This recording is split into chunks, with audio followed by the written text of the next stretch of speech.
Hello all. Exam preparation के in last कुछ दिनों में एंजाइटी होना बहुत ही नेचुरल सी बात है। हमें बार बार लगता है कि कहीं हम कोई गलती तो नहीं कर रहे। हमने साल भर बहुत मेहनत करी है, हमने अपने पूरे एफर्ट्स डाले हैं इस प्रिपरेशन में, तो कहीं हमसे अनजाने में कोई ऐसी गलती ना हो जाए जो हमारी सिलेक्शन को कंप्रोमाइज कर दे।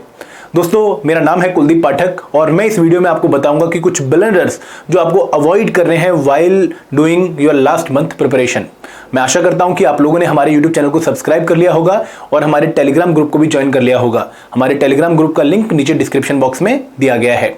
दोस्तों, एक और बात कि इस वीडियो को एंड तक पक्का देखिएगा, क्योंकि ये ब्लंडर्स बहुत ही नेचुरल से ब्लंडर हैं जो हमसे अनजाने में हो जाते हैं और बाद में हमें पता लगता है पेपर के बाद, और फिर हम बहुत ठगा सा महसूस करते हैं कि यार हमने ये ब्लंडर कैसे कर दिया, हमें कैसे पता नहीं लगा कि हम इतनी बड़ी मिस्टेक कमिट करके आए हैं। तो यहाँ पर ध्यान से मिस्टेक सुनिएगा और उनको अपने लाइफस्टाइल से, अपनी प्रिपरेशन से बिल्कुल दूर भगा दीजिएगा। ठीक है, शुरुआत करते हैं। सबसे पहली मिस्टेक और सबसे इंपॉर्टेंट मिस्टेक दोस्तों, thinking too much about the result. आप में से बहुत सारे बच्चे और खासकर सिंसियर बच्चे जिन्होंने साल भर बहुत मेहनत करी है, जिन्होंने अपने पूरे एफर्ट्स डाले हैं, उनसे ये मिस्टेक पक्का होती है कि अब वो बहुत ज्यादा सोचने लग जाएंगे कि यार अगर ये ना हुआ तो क्या होगा, अगर ये हो गया तो कैसे करूंगा, अगर ये हुआ तो क्या करूंगा। बहुत सारी टेंशन वो लेना शुरू कर देते हैं।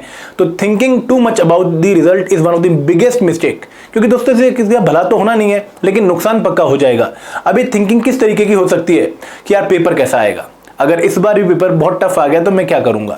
सेकंड डाउट जो बच्चों के दिमाग में आता है कि इस बार ना हुआ तो, क्योंकि अगेन आप रिजल्ट के बारे में सोच रहे हो, आपने एंड रिजल्ट आपके दिमाग में डाल लिया कि भाई प्री के बाद जो शाम वाला टाइम होगा उस टाइम में क्या सिचुएशन में होगा, किस सिचुएशन में अपने आप को देखूंगा, तो इस बार ना हुआ तो।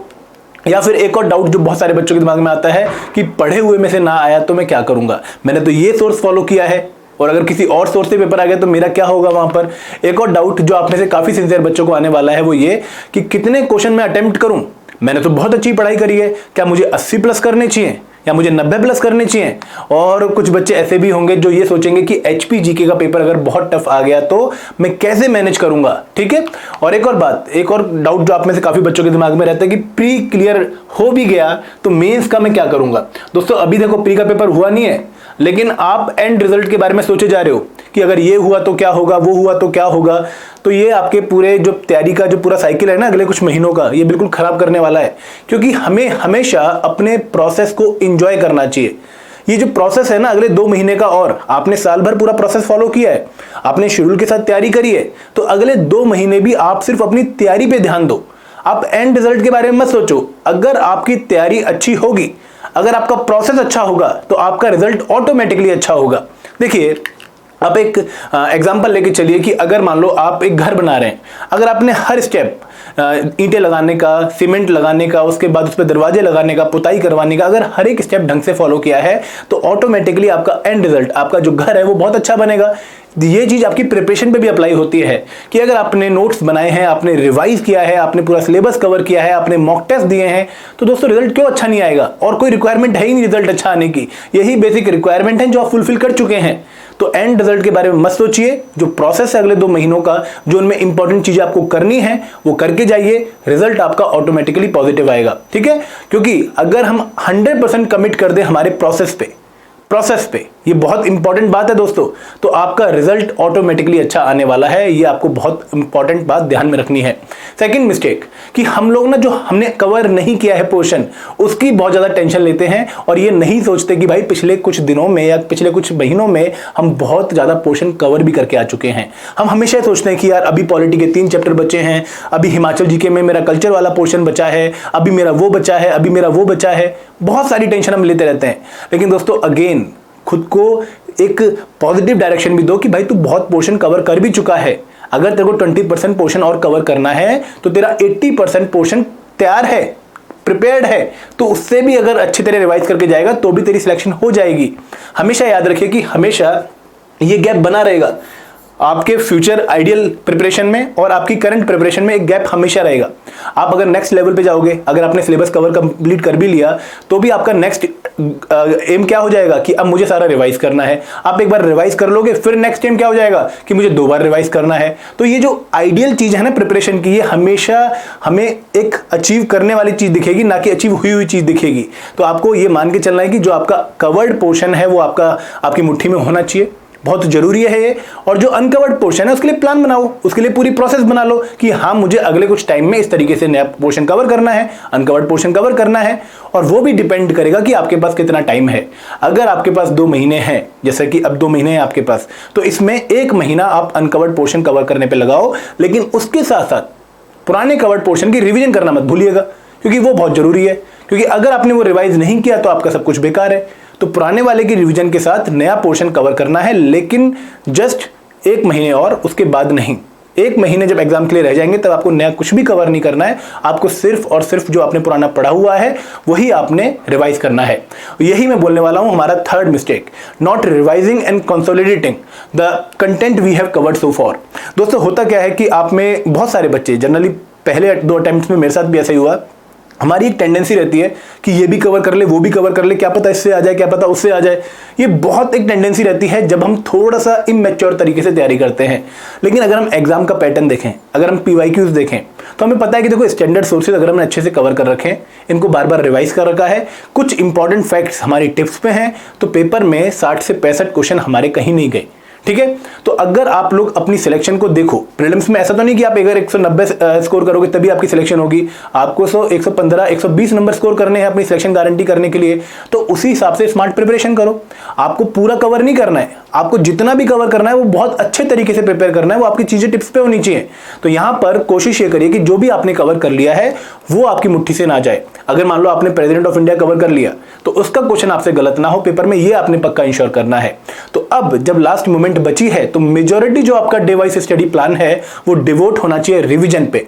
और कंसोलिडेटिंग का मतलब क्या है कि दोस्तों आपने अपनी प्रिपरेशन में मल्टीपल सोर्सेज फॉलो किए होंगे।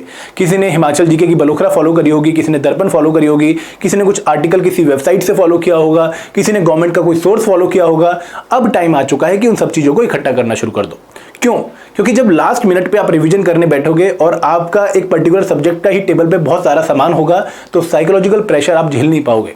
क्योंकि अगर मान लो मेरा टेबल है, मैं पढ़ने बैठा हूं, मैंने ज्योग्राफी की एनसीईआरटी भी रख ली, जीसी लॉन्ग भी रख ली, सविंदर सिंह भी रख ली, और नेट के 2-3 PDF मैंने डाउनलोड किए थे वो भी मैंने प्रिंट करा के रख लिए, तो दोस्तों आपको लगेगा कि यार इतना सारा रिवाइज करना है और वो आपको बहुत ही परेशान कर देगा। तो कोशिश ये करिए कि अब चीजों को कंसोलिडेट कर लें, आपके पास सिर्फ एक सिंगल डॉक्यूमेंट हो जो आपने लास्ट मंथ में रिवाइज करना हो। This is very important thing, क्योंकि कहीं ना कहीं ये गेम हमारी मेंटल पीस की भी है, हमारी साइकोलॉजी की भी है। तो तीसरी मिस्टेक जो आप लोगों ने कमिट नहीं करनी है वो ये कि रिवीजन प्रोक्रास्टिनेट नहीं करनी है कि बाद में रिवाइज करूंगा, अभी थोड़ा कवर कर लेता हूं, अभी तो 1.5 महीना पड़ा है, अभी तो 2 महीना पड़ा है, रिवीजन हो जाएगी। दोस्तों नहीं, रिवीजन आपके डेली स्टडी प्लान का हिस्सा होनी चाहिए और जो मटेरियल आप पढ़ रहे हो वो आपका कंसोलिडेटेड होना चाहिए। नेक्स्ट मिस्टेक अगेन जो बहुत सारे बच्चे करते हैं और डरते हुए करते हैं, उन्हें पता होता है कि हम मिस्टेक कर रहे हैं, पता होता है, लेकिन ये डर होता है कि यार कहीं मॉक टेस्ट में कम नंबर आ गए, कहीं मॉक टेस्ट देने के बाद हम डीमोटिवेटेड हो गए, कहीं मेरे दोस्त के सेम मॉक टेस्ट में ज्यादा नंबर आ गए तो मैं क्या करूंगा। तो इस वजह से वो मॉक टेस्ट नहीं देते हैं। और कुछ शेरखान भी होते हैं। शेरखान किस टाइप के? उनको लगता है कि अगर हमारा सिलेबस कवर्ड है तो पेपर में जाकर डायरेक्टली अगर टेस्ट देंगे तो अपना बेस्ट परफॉर्मेंस दे देंगे। ये मॉक टेस्ट वगैरह कुछ नहीं है।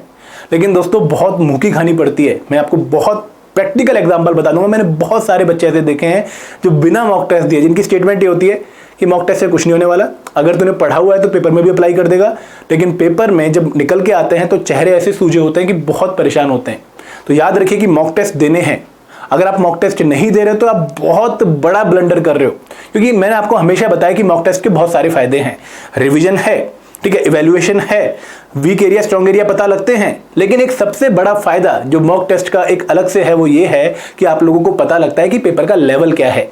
क्या पेपर सच में बहुत टफ पेपर था, क्या पेपर इजी पेपर था, और उसी के हिसाब से आपके number of attempted question decide होते हैं कि अगर पेपर टफ है तो अपने शेल में घुस जाओ, कछुए बन जाओ, लिमिटेड क्वेश्चन अटेम्प्ट करो, एक्यूरेसी पे ध्यान दो। लेकिन अगर क्वेश्चन इजी है तो थोड़े अटेम्प्ट्स बढ़ेंगे आपके। तो यही गेम हमने करनी है, लेकिन मॉक टेस्ट से प्रैक्टिस करने के बाद। और अगेन सिर्फ मॉक टेस्ट देना हमारा एक पर्पस नहीं है, उस मॉक टेस्ट की एनालिसिस करना, देखना कि हमारी गलती कहां पर हो रही है, कहां पर हम बार बार मिस्टेक कर रहे हैं, कहीं बहुत छोटी सिली मिस्टेक तो नहीं कर रहे हैं, उनको अवॉइड करना बहुत जरूरी है। दोस्तों अब जो आपकी साइकिल बनेगी रीड, पढ़ो, रिवाइज करो, प्रैक्टिस करो। प्रैक्टिस के बाद जो कमियां दिख रही है उनको फिर दोबारा पढ़ो, फिर रिवाइज करो, फिर प्रैक्टिस करो, और इस तरीके से अपने आप को परफेक्शन बनाओ। इसको हम वर्चुअस साइकिल भी कहते हैं। वर्चुअस साइकिल का कि पहले आपकी जो गलतियों का स्कोप था वो बहुत बड़ा था, अब बहुत सारी 1 mistake, 2 mistake, 3 mistake, 4 mistake, 5 mistake, अलग अलग टाइप की मिस्टेक कर रहे थे। पहली मिस्टेक, कंसेप्ट पढ़ा हुआ है उसको अप्लाई नहीं कर पा रहे हो। दूसरी मिस्टेक, ब्लाइंड गैस मार रहे हो। तीसरी मिस्टेक, सिली मिस्टेक कर रहे हो। चौथी मिस्टेक कि टाइम मैनेजमेंट नहीं कर रहे हो। अब अगले मॉक टेस्ट में आपकी मिस्टेक जो होंगी वो कम हो जाएंगी। आपने अब इस बार 4 मिस्टेक करी, उसके बाद आपने 3 मिस्टेक करी। इसको हम कहते हैं वर्चुअस सर्कल, क्योंकि अल्टीमेटली आप पॉजिटिविटी की तरफ बढ़ते जा रहे हो, अच्छी जगह पे जा रहे हो। ठीक है, तो चौथी मिस्टेक अवॉइड करनी है कि मॉक टेस्ट ना दे। ठीक है, मॉक टेस्ट देने मतलब। ठीक है, पांचवी मिस्टेक जो अगेन बहुत इंपॉर्टेंट है कि इस टाइम पर नई सोर्स फॉलो करनी किसी पर्टिकुलर कंपोनेंट की। दोस्तों मैं हमेशा कहता हूं कि एक सब्जेक्ट की 10 बुक पढ़ना ज्यादा बेटर है एज कंपेयर टू 10 बुक पढ़ना एक सब्जेक्ट की। ठीक है, क्यों? क्योंकि दोस्तों अगर हम एक ही सब्जेक्ट की 10 बार सॉरी मैं दोबारा गलत बोल गया हूं शायद, एक सब्जेक्ट की एक ही बुक को 10 बार पढ़ना ज़्यादा बेटर है एज कम्पेयर टू कि उस सब्जेक्ट की हम 10 बुक पढ़े। क्यों? क्योंकि दोस्तों जब हम एग्जामिनेशन में बैठे होते हैं ना, आपने बहुत बार नोट भी किया होगा कि जब एग्जामिनेशन में बैठे हुए हैं, कोई क्वेश्चन पढ़ा, फॉर एग्जाम्पल आपने क्वेश्चन पढ़ा कि वाइस प्रेसिडेंट को ओथ कौन दिलवाता है। ठीक है, आप लोगों ने क्वेश्चन पढ़ने के बाद एक इमेज आपके दिमाग में बनती है कि यार मैंने कहाँ पढ़ा था।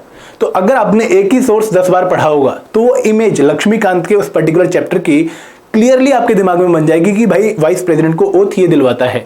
लेकिन अगर आपने मल्टीपल सोर्स पढ़े होंगे, आपने डीडी बसु भी पढ़ी, आपने सुभाष कश्यप भी पढ़ी, आपने लक्ष्मीकांत भी पढ़ी, आपने किसी कोचिंग इंस्टीट्यूट के नोट्स भी अलग से पढ़ लिए थे, आपने कोई और फलाना ढिमका बुक भी पढ़ ली, तो पेपर में इतनी सारी इमेजेस बनेंगी कि आपको एग्जैक्टली वो दिखेगा ही नहीं कि वाइस प्रेसिडेंट को ओथ कौन दिलवाता है। तो अगर आप एक सब्जेक्ट की एक बुक 10 बार पढ़ लोगे तो इमेज क्लैरिटी, जो कंसेप्ट क्लैरिटी आपको पेपर में क्वेश्चन सॉल्व करते टाइम फील होगी, वो आपको और किसी तरीके से फील नहीं होने वाली। और वैसे भी दोस्तों नई जो बुक्स हैं वो नई ओरिएंटेशन के साथ होती हैं, नया मटेरियल होता है, आपको उससे रिलेट करना डिफिकल्ट हो जाता है। तो इस मोमेंट पे, लास्ट मोमेंट पे नई बुक पढ़ना बिल्कुल अवॉइड करिएगा। पुरानी बुक बार बार पढ़िए, पेपर सॉल्व हो जाएगा, टेंशन मत लीजिए उसकी। क्योंकि अगर आपने अच्छे से पढ़ी है वो बुक, सिंगल बुक भी, अगर आपने हिस्ट्री की स्पेक्ट्रम पढ़ी है तो दोस्तों से पेपर नहीं छूटने वाला आपका, आपको पक्का क्वेश्चन पेपर में देखने को मिलेंगे। लेकिन आपने कितनी बार पढ़ी है, कितनी शिद्दत से पढ़ी है, वो डिटरमाइन करेगा कि आपकी एक्यूरेसी आएगी नहीं आएगी। ठीक है, छठी mistake, not doing balanced preparation.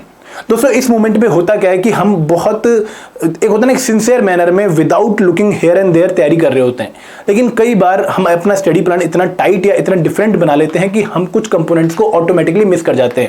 For example मैं आपको दिखाता हूं कि हमारे इस पर्टिकुलर तैयारी में जब भी हम अपनी प्रीलिम्स की तैयारी की बात करते हैं एचपीएस की, तो हम 3 मेजर एरियाज मानते हैं। एक है सीसेट, दूसरा है जीएस और तीसरा है एचपीजीके। ठीक है, अब हर एक स्टूडेंट का इनमें से कोई एरिया बहुत स्ट्रांग रहता है, कोई एरिया बहुत वीक रहता है। जनरली जो यूपीएससी वाले बच्चे हैं उनको लगता है कि हमारा जीएस बहुत स्ट्रांग है। जो हिमाचल में बाकी एग्जाम्स की तैयारी कर रहे हैं, एचपीएनटी, एचपीएलआईडी या फिर कमीशन के बोर्ड की तैयारी कर रहे हैं हमीरपुर वाले की, तो उनको लगता है कि हमारा एचपीजीके ठीक है। ठीक है, और जो बच्चे टेक्निकल बैकग्राउंड से हैं, बीटेक कर रखी है, उनको लगता है कि हमारा सीसेट ठीक है। देखो ठीक है एक अलग पॉइंट है, पेपर से पहले आपको वो आना चाहिए, वो अलग पॉइंट है।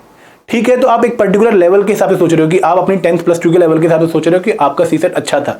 लेकिन अगर आप सीसेट प्रैक्टिस नहीं करोगे तो 1 साल में सारे कंसेप्ट खत्म हो जाते हैं, कैलकुलेशन बिल्कुल धरी की धरी रह जाती हैं। तो यहां पर अगर आप अभी प्रैक्टिस नहीं कर रहे हो तो आपका सीसेट ठीक नहीं है। अगर आपने अभी एचपीजीके रिवाइज नहीं कर रखी तो आपका एचपीजीके भी ठीक नहीं है। और भले ही आप यूपीएससी के कितने बड़े 30 मार्क का क्यों ना हो, अगर आपने जीएस पिछले 2 महीने में एक बार भी रिवाइज नहीं करी है तो आपके आधे फैक्ट खत्म है। तो यहां पर इन तीनों सब्जेक्ट्स को, सीसेट को, जीएस को और एचपीजीके को एक साथ चलाओ। आपकी पूरी प्रिपरेशन में इन तीनों की इंपॉर्टेंस बहुत ज्यादा है। क्यों ज्यादा है? क्योंकि अगर हम जीएस की बात करें तो पेपर लगभग 60% पेपर हमारा जीएस से आएगा, लगभग एचपीजीके से हमें 25% पेपर देखने को मिलता है प्रीलिम्स का, और सीसेट का तो अपना अलग ही पेपर है, 100% इसका पेपर है और क्वालिफाई करना बहुत जरूरी है। तो यहाँ पर हमें 33% नंबर लेकर आने हैं।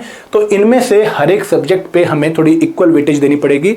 नो डाउट अगर आपका डेली स्टडी प्लान कुछ ऐसा है कि आप 8 घंटे पढ़ रहे हो तो यहाँ पर 2 घंटे सीसेट को, 3 से 4 घंटे जीएस को, क्योंकि इसमें करंट अफेयर भी आ जाएंगे, और 2 घंटे एचपीजीके को आपको देने पड़ेंगे। और तीनों ही कंपोनेंट एक साथ लेके चलो, क्योंकि लास्ट मोमेंट पे आपको सभी की रिवीजन एक साथ करनी पड़ेगी, क्योंकि पेपर में तीनों के कंसेप्ट एक साथ लगाने पड़ेंगे। ठीक है, last but not the least दोस्तों, इस टाइम पर अपनी सेहत का बहुत अच्छा ध्यान रखो। अगर आपका स्वस्थ शरीर होगा तभी आपका स्वस्थ दिमाग भी रहेगा। नो डाउट अब मौसम चेंज होगा, ठीक है, क्योंकि आपकी उस टाइम पेपर के टाइम पर थोड़ी सर्दियाँ आ चुकी होंगी, तो अपना जो चेंजिंग वेदर है उसके हिसाब से खुद को अक्वेंट करो, अडेप्ट करो और कोशिश करो कि थोड़ी बहुत सैर फिजिकल एक्टिविटी करें, इस टाइम पर टाइम निकालें उसके लिए, क्योंकि कहीं ना कहीं हमारा अगर मन स्वस्थ है, अगर हमारी पॉजिटिविटी है माइंड की, तभी हम अपनी पढ़ाई में भी बहुत अच्छा रिजल्ट देख सकते हैं। मैं आपको बार बार सलाह दे रहा हूँ क्योंकि एक छोटी सी मिस्टेक हमारी, एक छोटा सा जुकाम हमें बहुत फ्रस्ट्रेट करता है और कहीं ना कहीं हम उस शिद्दत से, उस मेहनत से तैयारी नहीं कर पाते जितनी मेहनत से हमें करनी होती है। तो अपनी सेहत का बहुत बहुत ध्यान रखिए इस टाइम पर। तो दोस्तों ये था मेरी तरफ से एक लेक्चर जहाँ पर मैंने आपको 7 ब्लंडर्स बताए जो जनरली एक बच्चा कमिट करता है और अनजाने में करता है, ऐसा नहीं कि जानबूझ के करता है। तो अगर आप इन ब्लंडर से बचना चाहते हैं और एक डेडिकेटेड सोर्स चाहते हैं तो हमारी एक 5-in-1 टेस्ट सीरीज है जहाँ पर हम आपको 30+ मॉक टेस्ट प्रोवाइड कर रहे हैं, कंप्लीट हिमाचल जी के प्रोवाइड कर रहे हैं, 1 साल के करंट अफेयर प्रोवाइड कर रहे हैं। इसके साथ साथ हमारा एक कोर्स है प्रीलिम्स पावर पैक, जहाँ पर हम आपको कंप्लीट 360 डिग्री प्रिपरेशन दे रहे हैं फॉर दी प्रीलिम्स एग्जामिनेशन।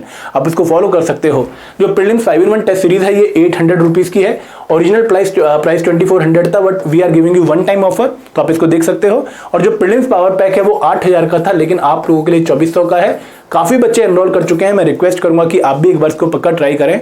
बहुत मेहनत के साथ, बहुत क्वालिटी के साथ इसको बनाया गया है and it will definitely help you in cracking your prelims examination. ठीक है, तो ये था मेरी तरफ से एक लेक्चर। आई होप कि आप लोगों ने एंजॉय किया होगा और आप लोग थोड़ा सा ध्यान दोगे उन ब्लंडर से बचने के लिए जो मैंने आपको बताए हैं।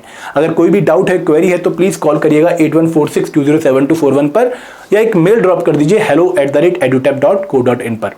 थैंक यू वेरी मच दोस्तों। जय हिंद, जय भारत, जय हिमाचल।